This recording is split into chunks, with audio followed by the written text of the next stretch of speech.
everyone. I'm Niharika Kolangi. I'm part of Administration Development of Haldari Technologies Private Limited. This evening, we will start our KV Dialogue 11 by welcoming our moderators, panelists, and all our participants. KV Dialogue is conducted by Haldari Technologies Private Limited and is founded by Sri Lakshman Kanikanti. Let's take this opportunity to introduce our moderator, Dr. AT Kishore Garu. During the past 10 dialogues connected to us, and he connected many industry leaders and scholars in various domains to speak on agriculture related topics, including various innovations like IoT, UAV, UGV, and Space ISRO. Today, our panelists Sri Chaitanya Reddy and Sri Yogesh Ravichandam. I'm just giving small introduction about both of them. Sri Chaitanya Reddy has been dedicated mobile application developer for past 5 years with various portfolio spanning various verticals. With his passion for climate tech and sustainable agriculture practices, and he joined Lokaa Foundation as a sustainable field volunteer, where they work closely with world villages to integrate technology with agriculture and educate children on the circular economy and spearhead kitchen garden initiatives to promote sustainable livings.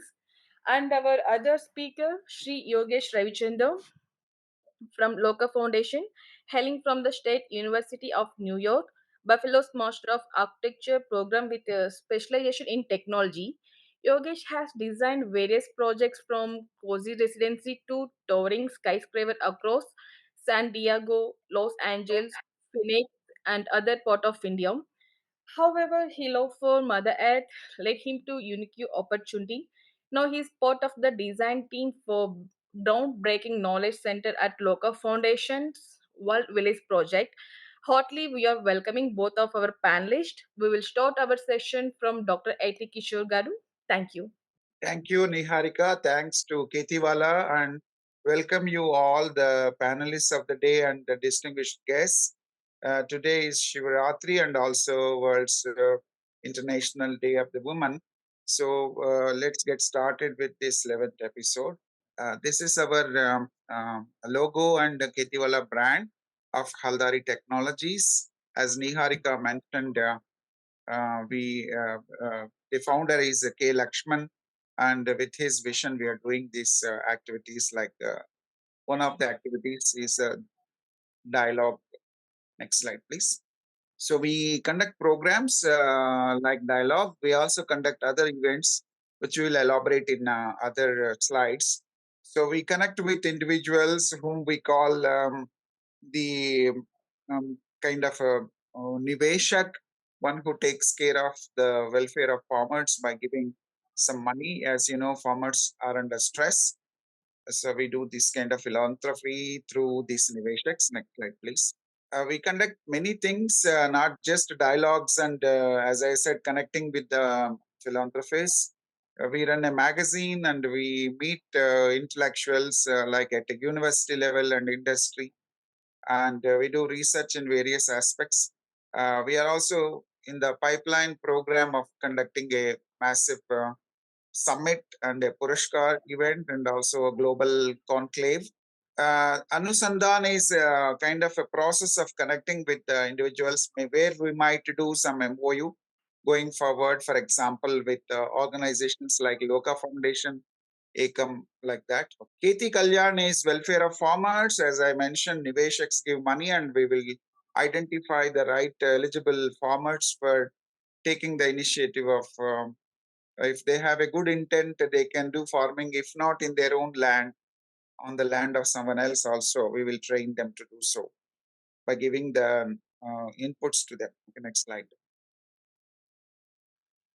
Dialogues we have been doing, and good news is yesterday we launched Telugu dialogue as well, and we have very good stream of panelists and dialogue moderators in Hindi, Gujarati, Marathi, Tamil, Kannada, and also international languages such as Russian, Vietnamese, and going forward, Korean and other languages too. So next slide. I'm passionate about social activities besides my technical background of being a aeronautical engineer efforts, and also with the telecommunications with Alcatel-Lucent. I'm happy to be part of a team of authors who have written the standard for agricultural drone, which is now maintained by Manak Database of Bureau of Indian Standards.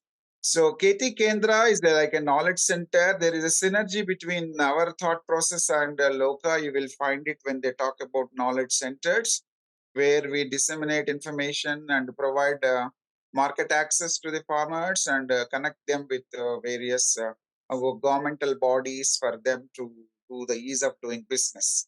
Magazine, this is a very innovative idea. K. Lakshmanji is very passionate about magazine and he goes through every line of it. And Ikigai that is written here is a Japanese word. And we have already developed bi-monthly and then moving on to the monthly magazine in English to begin with. And also we will move to regional languages and international languages too. And these will be repositories maintained in the libraries across the world, especially agriculture universities and other research centers.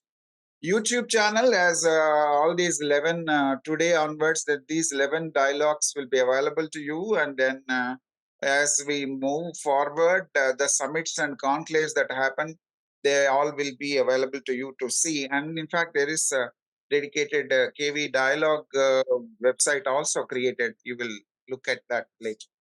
Katie Corner is where a market access is given, where farmers will get a fair price. As you know, there is always a desire from the farmers to get a minimum viable price for them. The MSP is widely discussed, and we would like to help in this manner. Kosha is a concept of a land bank, where if someone who lives right now in UK, Canada, or America, or elsewhere, Australia, New Zealand, originally from India, for instance, we will take care of their land to make sure that it is cultivable and it's maintained at a optimal level of its fertility to to produce, and also we help them to produce the field and rather than keeping it idle, and share the profit with the stakeholders. We are very, very fortunate that during the course of few dialogues, we met people like Dr. S. Kiran Kumar and Professor Vivekananda, then Dr. Onkar, and many others from Atal Innovation Mission and IFCO, and many research organizations. There's a dean of a Nashik based organization, and one of the recent dialogues we have had, we have their photos here. And some of them have patents on their best practices, and we'll connect them with you if you need. So now we are very much happy to talk about our new things that we are going to launch. That is different language sessions. Next slide. Like, Telugu, Hindi, Kannada, Marathi, Tamil. But we don't just restrict it to Indian, but we'll go out. We do in Japanese, Korean, and Filipino, and other languages. We have a website for this dialogue that's already operational. Pure Agri Talks, we have a WhatsApp community where we are very much particular about avoiding good morning, good evening that we can do in other WhatsApps, but here it is purely on agriculture as our life and only talk about agriculture. This is how we are developing, and very happy to now to hand over this to presenters. The first presenter today, this evening, will be speaking on holistic sustainability, Chaitanya Reddy from Lokaa Foundation. As a matter of fact, some of us in this the dialogue session, as Captain Vinayak and myself, we visited them. It's must-see places on the planet Earth, not far away from Bangalore city. It is in near to Sri Kalahasti. The Loka Foundation has created wonderful ambience of global villages, and you will hear more about it from the horse's mouth. And next, after that, we will have Yogi. So basically, both of them, as Niharika mentioned, they are from the Loka Foundation. And first speaker is already doing a software development besides this foundation, and second speaker is completely full-time volunteer with this foundation. Yeah, I think the first speaker would be Chaitanya. Next would be Yogesh. Photograph of Chaitanya on the second right. Yeah. Next, please. And all of you keep your questions ready and let us have an interactive session. It would be typically for 1 more hour from now. So giving 30 minutes to each speaker typically, but they can spend, so one of the speakers may spend more time than the other because both of them represent same organization. They know what they're doing. So it's back to you, wonderful team of panelists of the evening. Thank you. Thank you, everyone. So I and Yogesh would be parallelly talking over the meeting. So Yogesh, can you please share the screen? He'll be taking care of the first part, and then we would parallelly talk about our works over here and our innovations in agriculture and how we are doing it holistically. So as Kishore and Niharika had mentioned, both of us are volunteers at Lokaa Foundation. The vision of Lokaa Foundation is very unique. Um, their approach is a bit different from what we usually are used to hearing. It is inside out. So we focus on the individuals first and then work on the external things that the individuals need, which we call, our founder calls human being first and infrastructure next. So our vision is to create or rather transform the underprivileged communities into self-sustaining ecosystems. By that we mean sustainability, or the approach of sustainability is holistic. It's not just limited to what they do or how they do. It starts from their way of living and it extends to their livelihood and all aspects of their life, in which one aspect is growing their own food, and about which is what Chaitanya will be explaining to us shortly. And after which I'll be talking a bit more about the World Village project and what we do, and other rural development initiatives, and how we contribute to the nature conservation, and how we work on the individuals, so that that enables the villages to focus on all three other aspects of the foundation. And these are some of the impact metrics. And now Chaitanya, I'll take it from here. So hi everyone. Thank Thank you, Yogesh. So in this side of in this part of India, everyone at least once a day we touch paddy in our food, and it is so commonly utilized food. But paddy actually takes 3,000 liters of water to give us 1 kg of rice. It is like during this times of drought which is being hit, and as well as the water levels which are being reduced, and for the agriculture, this is a lot because paddy takes a lot of water. So we, along with I work with a company called TRST01 and CCX Core Carbon X, where we were in collaboration with Professor Jayashankar University from Hyderabad, where we learned about the pipe installation techniques, which can reduce the utilization of water by 20% and increase the yield by 15 to 20% more. What we do is, if at all we see some water on the surface of the paddy field, we think that the water is there is excess of water. That's it. But what goes under that is there's a lot of water inside the ground level, so that the roots can't take it, and that there's a reserve on the topmost layer. Because of lot of water being used, there is a methane emission being caused, which is directly proportional to global warming. And whatever chemicals we are using, they're actually you know it's being evaporated, and then whenever you go to a field, you feel that heat. There's a lot of heat in the fields. So what we are doing is we are installing these pipes, which are like 1 feet pipes. Can you go to the next slide, Yogesh? Which would be like 1 feet. In that half feet, we would drill the holes like this, and then we dig it into the dig it into the surface of the earth, so that we can know what is actually, we'll remove the soil from it so that we can see the water levels in the fields. By this, reducing the utilization of excess of water in paddy. And we have tested them in a few fields as well nearby. As even Teluganga has been, the water has been reduced a lot drastically. This has helped us in increasing the like optimal utilization of the water.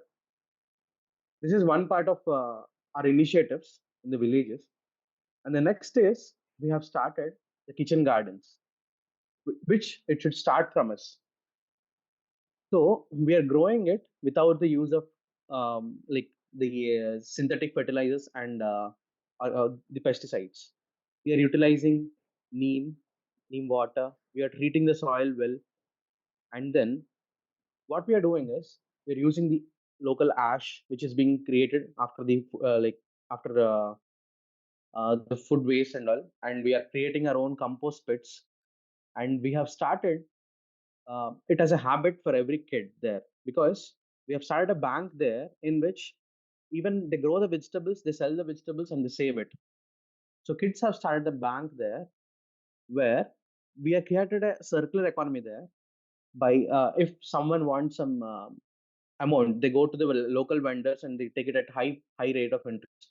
So what kids are doing is they're growing their own garden, selling the vegetables, and then saving the money.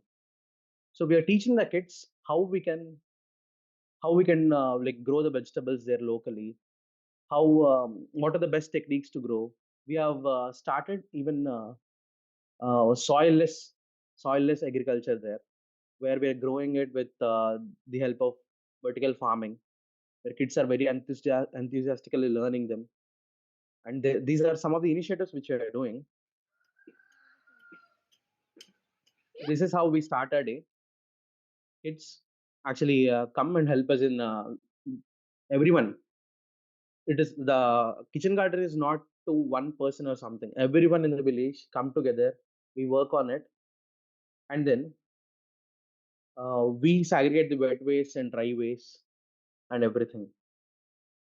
And how holistically sustainable we are is there are almost 400 people in the village who own almost 25 to 28 acres of land, and everyone here are not utilizing the agricultural fields here, because the pain point is the the cost of labor has been increased. So what they are doing is some of them are going as a daily wage laborers, and they're not cultivating anything on their lands. Only a few people have been cultivating. For that, if at all the person who is cultivating the land is doing his work, is cultivating, and the others on the other sides they are not cultivating, the person who is using the pesticides or fertilizers has to increase his dosage, because there are a lot of pests and other things on the other side of the land which are coming back to this and spoiling the crop. For this, we have come up with an initiative to go with the drones, where everyone in the village will be saving some amount, and then come together. They would be utilizing the drones, and they'll be purchasing it all together. And this is how we have come up with an initiative where entire land land usage can be done for cultivation. These are a few points which we have seen the pain points, and we thought of addressing them. We are also our main aim is to work on the traceability and give the value to the farmer as well.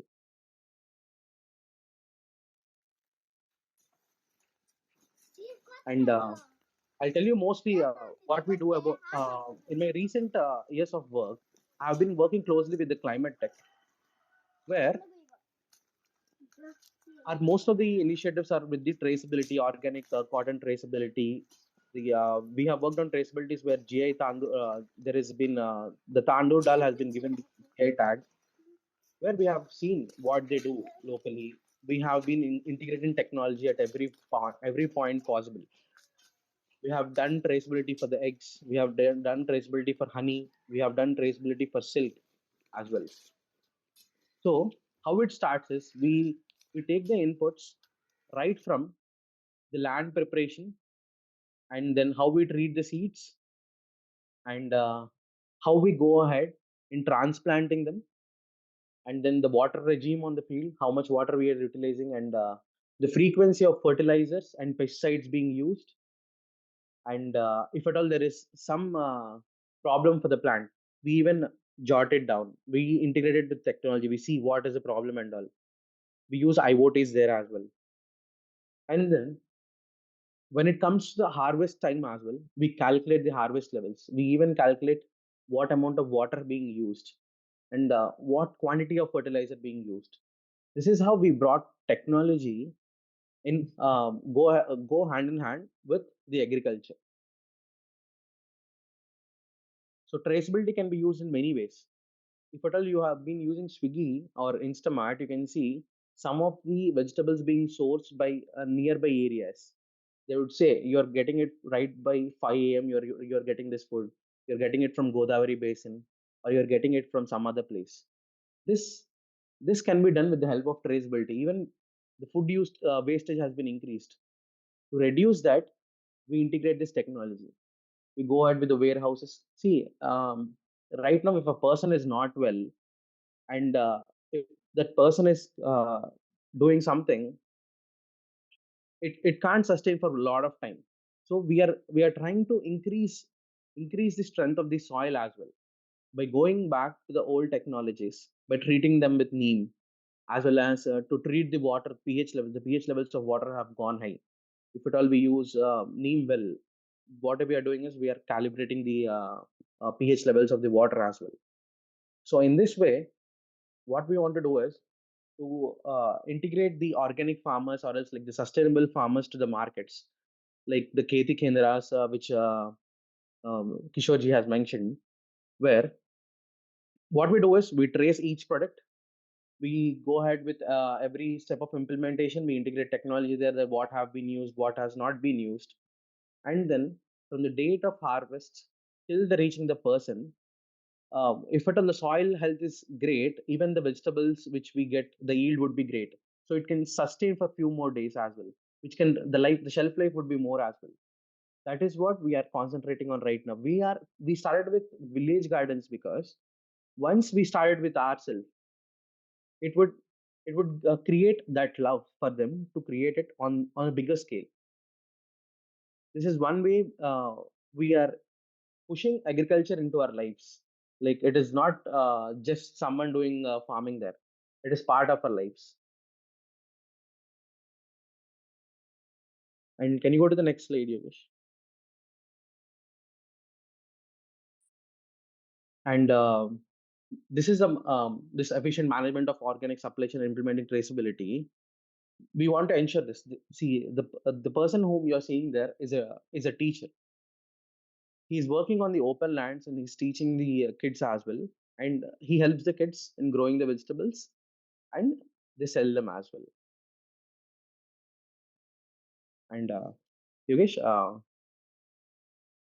can you go ahead? How we integrate, how our approaches would be helping the farmers as well in the next slides. Yes. So World Village is one of the project that we mainly focus on, and we have 6 world villages. Yeah, I think you have a question, Shaitanya. Would you Yes, yes. take the question instead? Yeah, Pradeep has a question. Probably we can take up now, or else it's up to you. There's no problem. Now also you can address the question. Yes. Hi, Pradeep. Your question is, how can we improve paddy cultivation to achieve higher crop yield and lesser water? Yes. Pradeep, right now, if you see plant grow, if you water it a lot, it can't develop a new set of roots from the normal roots. So if you give it some time, what happens is, this has been already. Okay? Yeah, others not in the question answer. Please kindly go on mute. Yes, Pradeep.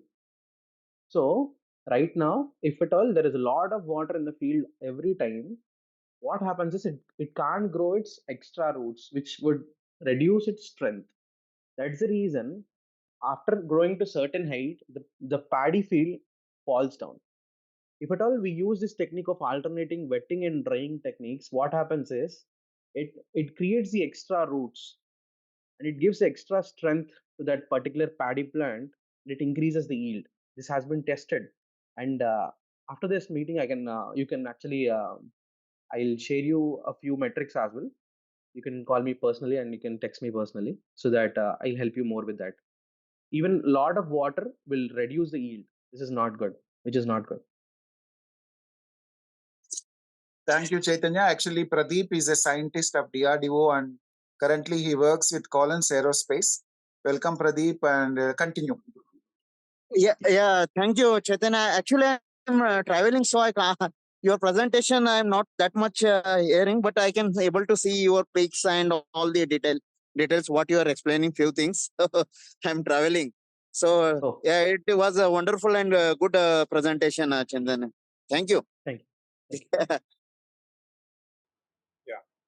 So here we adopt tribal communities and transform them into sustainable villages, and we have adopted 6 villages until now. Santoshpuram has been the very first village that was transformed back in 2018, and we now created it on 2019. And the recent village that we are working on is Krishnapuram, and the latest village where we have just started our work is Anilpuram. So you can see that the villagers from these villages do not limit their idea of sustainability just to one aspect of their life, which is farming. It also extends to everyday products that they use right from the beginning of the day with their tooth powder, which they make it on their own with the ingredients that they find around. Like some of the ingredients are cow dung ash, clove, guava leaves, guava bark. So they make their own tooth powder, and they make their own uh, plates, which is made out of vistarakalu, which is again a native, yeah, that's the vistarakalu, as an Java. alternative for the plastic plates to reduce the one-time use plastic consumption. And again, they also make their own shampoos with soap nuts, which can be used as shampoo, as face wash, as body wash. And they also make their own face packs, which is made out of multani mitti. And they also, one of the villager who has the wisdom of the ancient herbs makes a herbal kashayam, which we call it in Telugu, the herbal liquid, which boosts our immunity.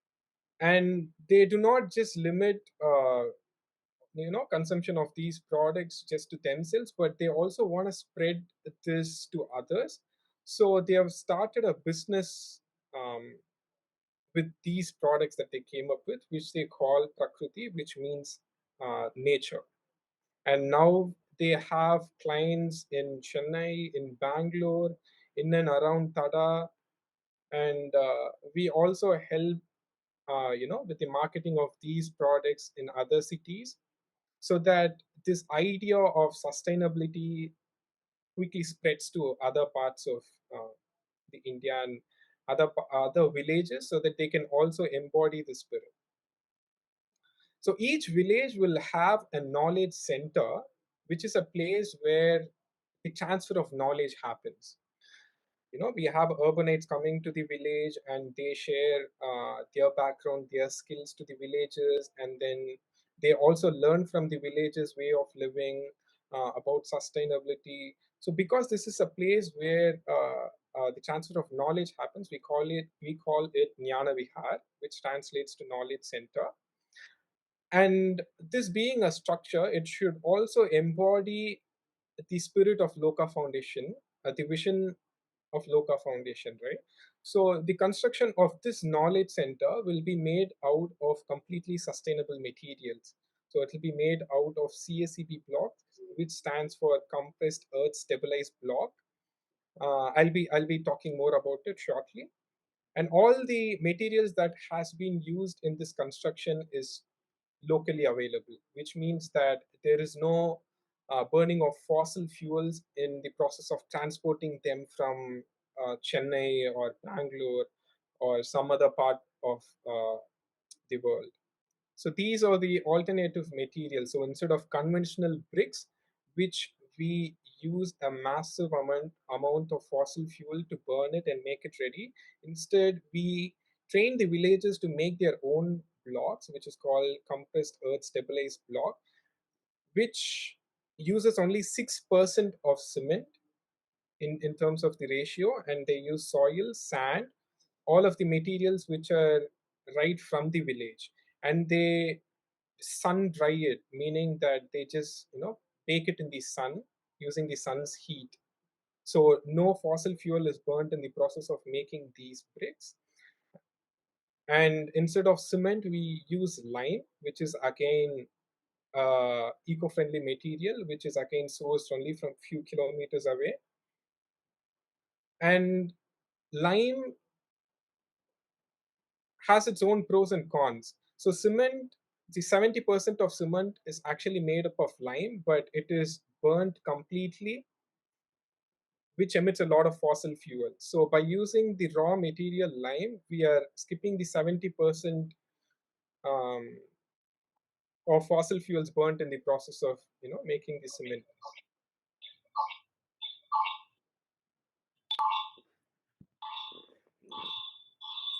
Yeah, I think someone is on mute.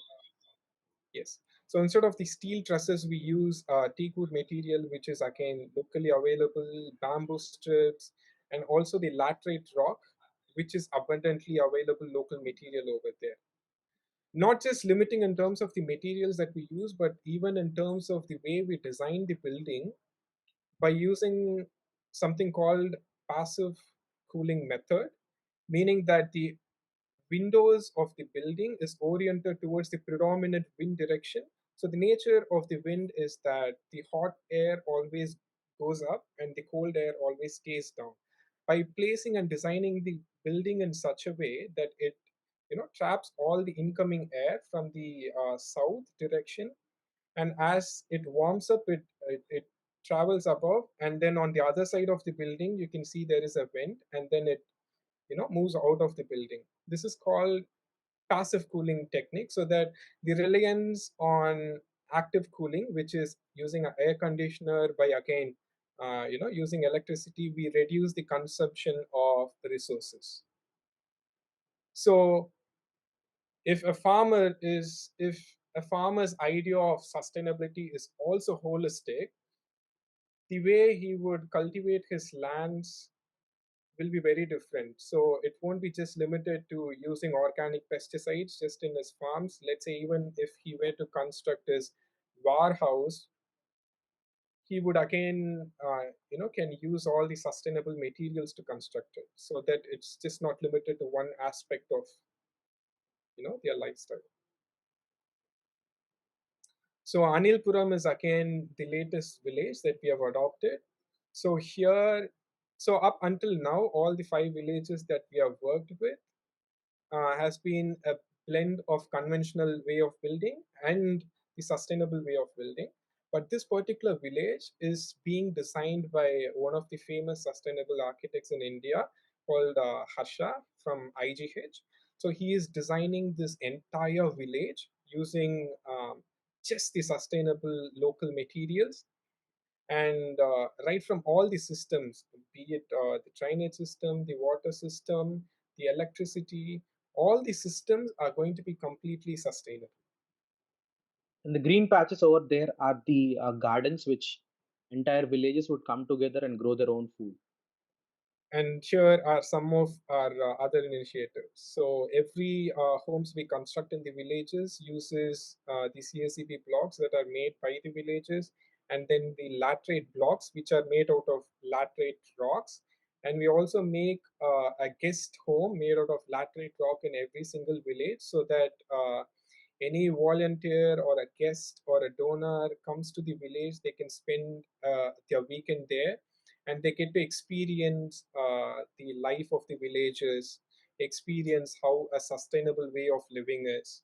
And even the roads which are in the villages are made by laterite particles, which are again a redundant material that's available while we deepen the lakes.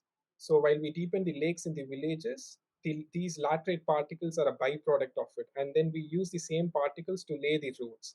Again, these roads are made by the villagers. So anything that we do in the process of us making, we also equip the villagers with those skills.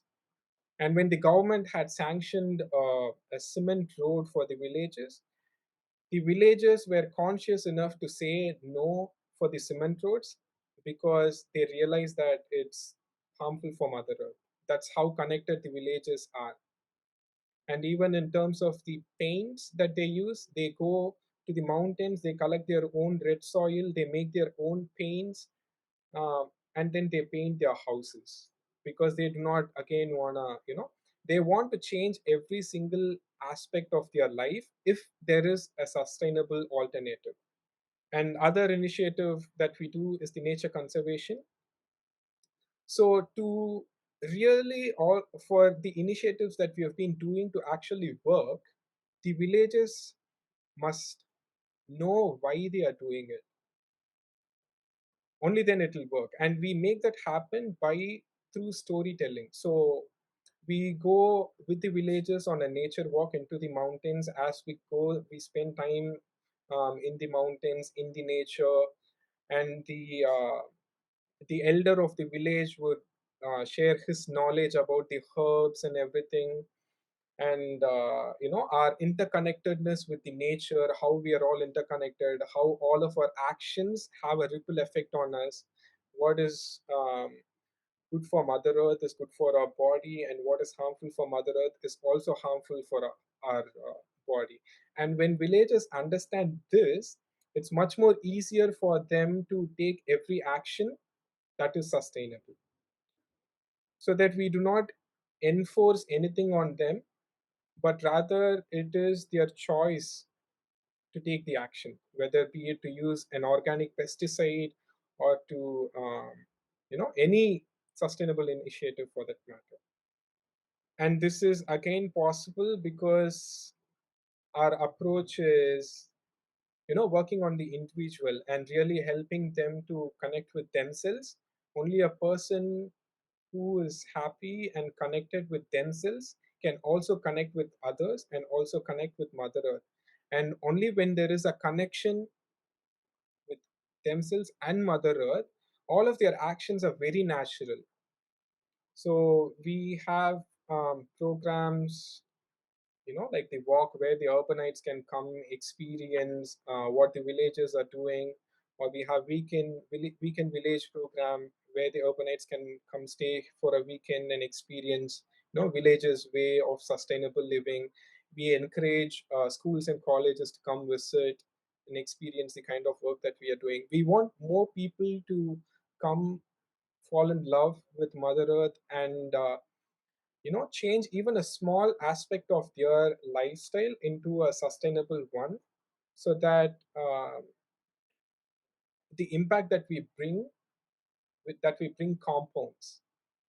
We take this opportunity to also welcome everyone for the walk, which is on 13th and 14th, where which is when I got to meet Kishore and Vinayak ji and everyone. That's how we got to know. That's when they also fell in love with the kind of that we are doing, and they wanted us to talk about what we are doing in the KV dialogues.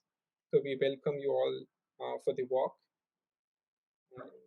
We'll be happy to take questions now.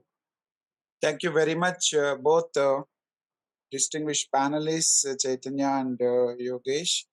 And if there are any questions, I encourage our attendees to kindly unmute and directly ask as well if you don't want to type. We have 10 minutes for this activity, question answers. I just want to add a few words of complimenting the presenters. This they were very focused on the mandate given to them to stick to agriculture and life of a farmer. They did so, and anything beyond that is individual's interest. As for example, joining the walk on 13th, 14th April. Anyone interested, get in touch with us. We'll connect you with them, and it is in line with the philosophy of KhetiValah as well. And whatever the farmers are able to produce, it's an inspiration to other farmers as well.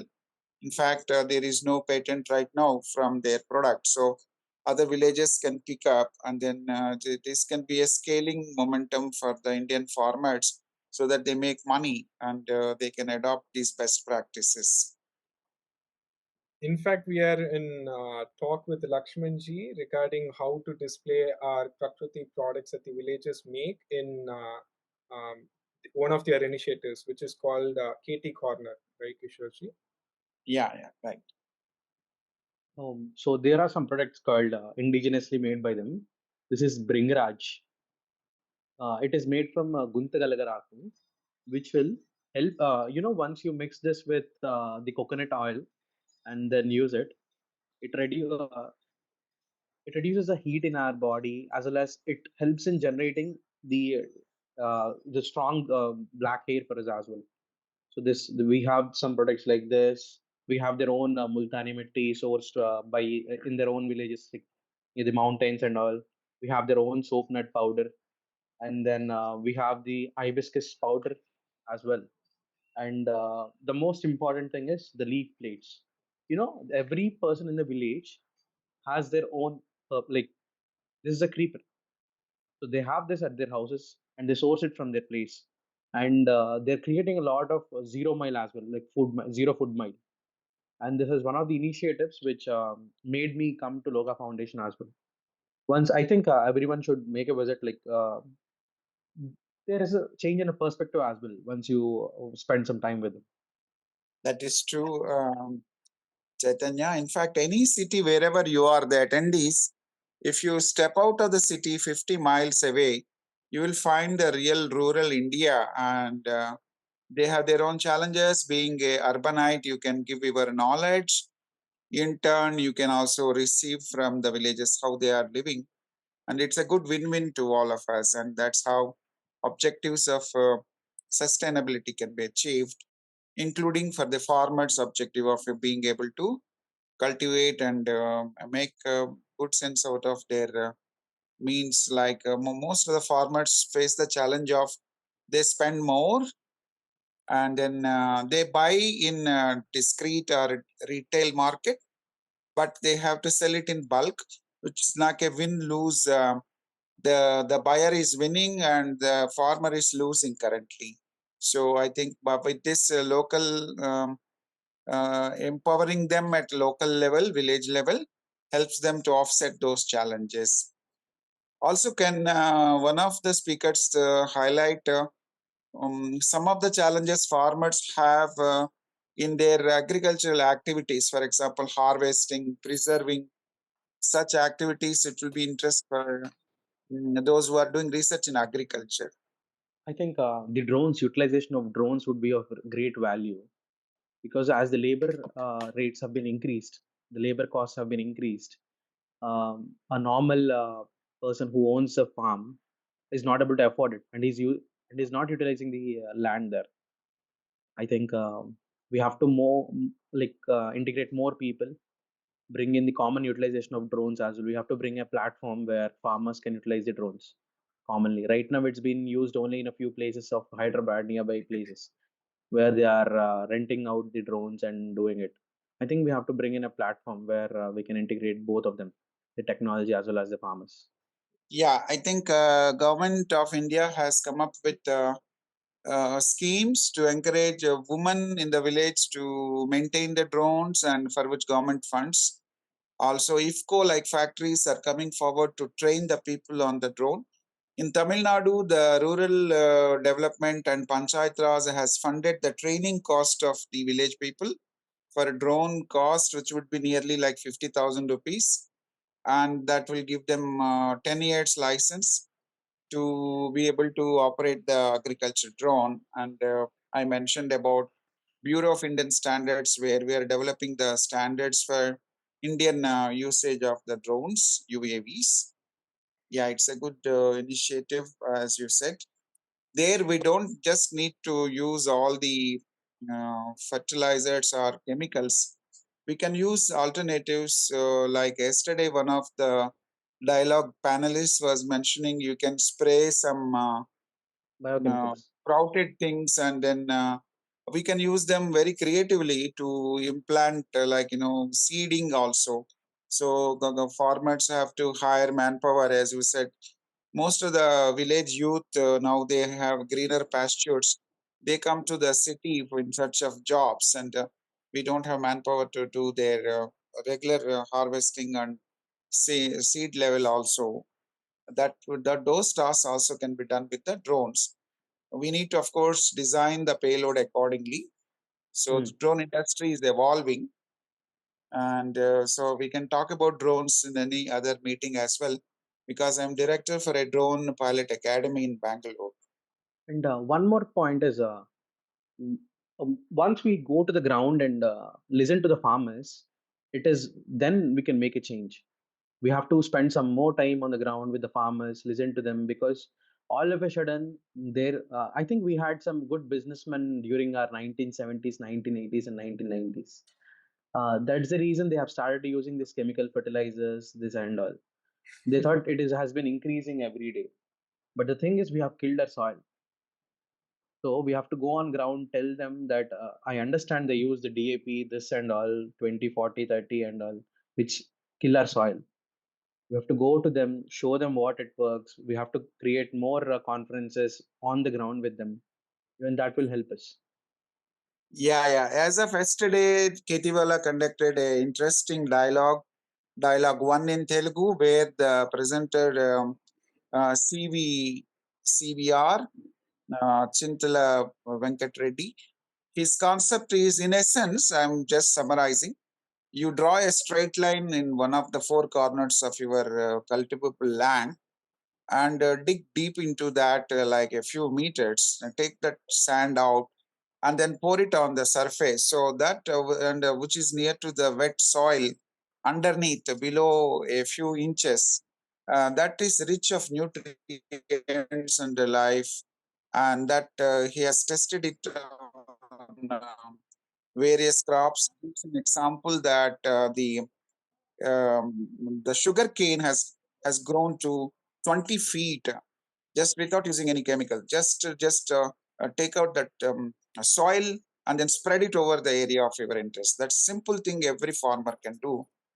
And further to that, after doing studies of the nutritional lab experiments, he would suggest what needs to be done further, because every agriculture field has its own problem, just like homeopathy or a medical problem. He would, with his experience, he will suggest, and we would, from KhetiValah, we would connect. He got Padma Shri award, so we can say honorary, like a Doctor Chintala Venkat Reddy. We will connect him with your foundation, and you can take your global villages to the next level. We are also trying this Subhash Palekar 9 by 9, 36 by 36 one. Not a 36 by 36 in one place, but 9 by 9 in some places. We are creating some pockets of forests in the villages as well, and pockets of the vegetable gardens as well. As you have seen in Anilpuram, we are going to do it. I think integrating agriculture in every part of our life, like it's not a farmer's thing; it is part of everyone right now. We're going to food shortage soon. I think your dialogue would really help people. Yeah, Yogesh, you have any other comments? Summary? Can you summarize in another 3 4 minutes? Our long-term vision is to Kishore to provide a blueprint of the world villages and provide it to other villages in India and work with the government so that this idea of holistic sustainability, where things are not just about agriculture and farming, but also expands to other aspects to be widely spread. In fact, we are getting a lot of responses also from other countries like Brazil, Europe, Australia, where we have enthusiasts approaching us and asking us how we can do the same for their countries, but not with the same exact same way we are doing it, because the context really matters. What is sustainable here may not necessarily be sustainable in other part of India or other part of the world.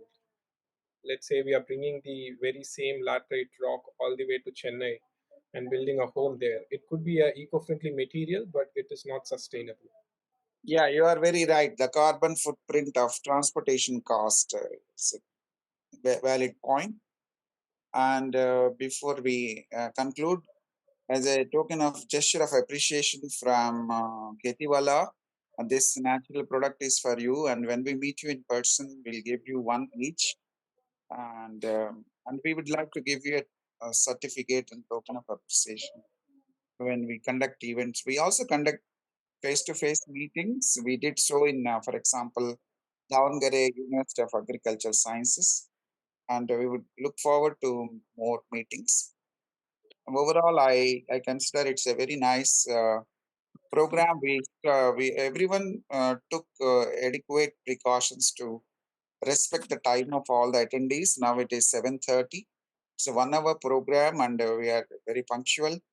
Thanks very much for covering holistic aspect of sustainability, not just agriculture. And speakers have gone beyond, which is also relevant for the life. A farmer is not just a machine; he's a human being. And if you take care of farmers' overall well-being, I think they will do the agriculture also well. With these words, if there are not many questions, Niharika, you could conclude. Thank you so Yeah. much, all the panelists and attendees. We can wait for a Thank you couple so of much, minutes. Kishore. Yeah, we can wait just for a couple of minutes for anyone to reflect on it, because we are on good time now. Any attendees, you feel free. Achal, Avinash, Darshan, Mariam, Mike, Neeta. Unmute Pavan, NR, Sharat, Vijayan, Anil. There are other volunteers I see in the participants in Oh, case great. someone wants to share something. Yeah. Please feel free and talk. We have time. We can even spend 10 more minutes if you wish. Chaitanya, do you have any other final remarks about the context of holistic sustainability? I'm looking forward to the KhetiValah, the next events as well as your initiatives, because they're Thank aligning a lot with our thoughts, and the way you're going to start the stores in the cities and many other places, as Lakshmanji told, all in all the 7,000 mandals we have in India. I think we can implement this sustainability in every way we do it, even in the construction and setting up a shop, you. and how you people are integrating with the technology. I think, yeah, we can collaborate on it. Yes. Yeah, that will give market access to villagers. Right now, Yeah. their product is in their own village, and Yeah. this is a good opportunity to bring them to the wider audience. Just nice. And any other questions from any other attendees? Niharika, do you have any question? No, so actually, it's very nice. What they provided the information, it's very good. Thank you. Yeah. Yeah, probably we can Sir, conclude. I just want to have, Yeah, I have just small idea. I mean, Yeah. yeah, Papa. just want Yeah. to know what are the crops they in agriculture, what are they cultivating and what are they growing right now? Right now, the villages are growing paddy as well as the ragi here, and groundnuts. Like the crop we use, like a rotational crop is groundnuts here to increase the nitrogen levels in the soil. We use groundnuts, and the ragi is there because it uses less water. Because and then the paddy is always there. Okay. Just I want just now I watched something like Narendra Modi, our PM sir, telling everyone to grow millets more. Oh, Right. okay. So I just Yeah, want they to consume what less are water. they? Yes, Yes. last year was This evolution International is Year going of on. the Millets. Yeah. True. Mm. And India was a key member to influence that decision by United Nations and International Year of Millets. Yes, and they have high fiber content and low calories and rich in proteins. But if you know the various millets like foxtail or different millets, like already in villages ragi and jowar they are used, but we can look into other aspects also the millets. True. And government has now initiatives. I think in subsequent dialogues we talk of them, like Kusum. Our latest magazine has articles on them. Kusum 3 and government funds for agriculture. Um, Probably another dialogue event can focus. Solarizing agriculture is another. Yesterday we were in Surya conference by EQ Mag. Some discussions happened relating to that. I also heard, I think Lokaa Foundation is keen on solar panels in the villages. Yes. During our visit, we learned this. So overall, nice. Thank you very much on this auspicious Shivaratri Day and also International Day of Women. We will conclude, Niharika. Thank you very much. Yeah. Yeah. Thank you. Thank you so much. Thank you. Thank you, Kishore. Thank you. Thank you, everyone. Yes, Chaitanya. We have a message from, yes, yeah, thank you. We are getting appreciation from Anchal, Pawan and all. Yeah, thanks a lot. Thank you all attendees for sparing time on this day and wonderful panelists. Thank you, Niharika and KhetiValah. Thank you, Papa. Thank you, sir. Thank you.